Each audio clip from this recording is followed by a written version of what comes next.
Farnborough were the visitors for the Borough's final home match of the campaign, but despite the lion's share of possession, a wickedly strong wind and a stubborn opposition denied the Sports 3 final home points. After the game, we caught up with Borough's manager Tommy Widdrington for his views on the match and indeed on the season, as he already starts preparing for the next campaign.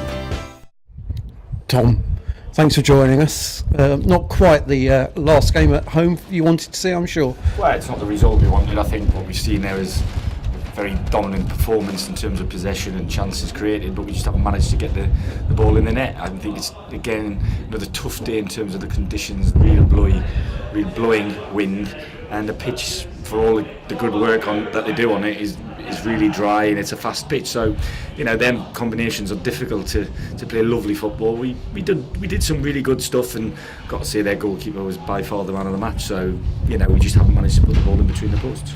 Yeah, and of course the supporters player of the year didn't really have that much to do himself. No, well, do you know what? It's a strange one. I mean, I think he's a worthy winner of the player of the year. And I think it's his consistency and his calmness that I think is really shone this year for a young lad. He's only 21. It's his first full season in a first team. I think his consistency, and he touch wood, he's the only player to have played every minute of every game. And again, like I said, he hasn't been fantastic goalkeeping wise. He hasn't had that much to do. But and it's been similar today, to be fair. But his distribution and his general presence has been a comfort to the lads who play in front of him. So I'm pleased for him. So who stood out for you today? Well, it's difficult because it's a frustrating game to watch when you don't get a goal. If we'd have scored one, I really do think we'd have gone on and got quite a few.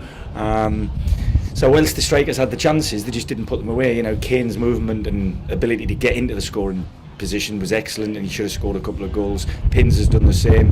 Gavin's had numerous shots saved or blocked, and like I said, it's difficult to pick one out. I thought Adam Watts at right back did ever so well. It's not his primary position, but he's somebody I know we can rely on anyway across that back line, and I thought he was as good as anybody, really. So one more match to go before the end of the season.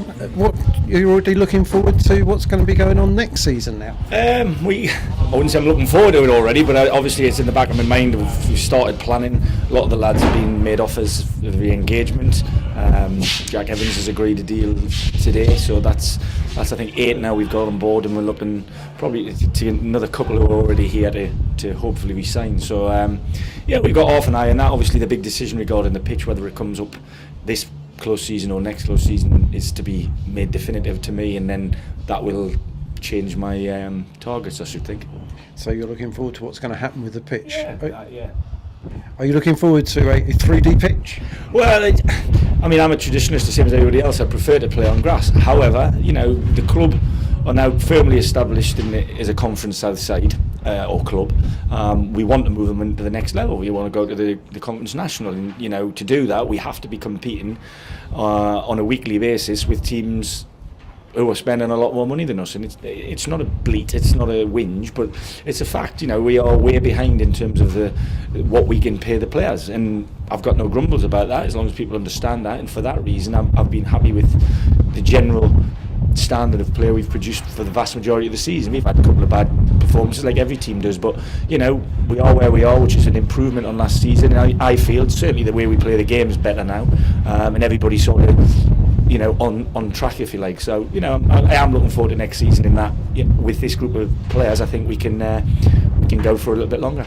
So a solid base for the start of next season. Yeah, absolutely. The goalkeeper's already signed, as is in St Pemba, Sam Beale, Jack Evans has now agreed, Kane Hazeman, Darren Lock, Nat Pinney. So there's the crux of the side is going to be here next season, and I just think they'll grow. I think they'll get better together, and they'll help each other because they know each other. So we might be looking for a playoff place next year? Well, we always try to finish as high as we can. Like I said, if the pitch is changed and the revenue streams are added to or made bigger, and therefore if the budget's increased, then I would say yes. But at the moment, I'm working on this year's budget for next year. So at the moment, it isn't massive change in terms of what I have to spend yet. But we'll have to see what happens if and when the pitch does actually come up and go down.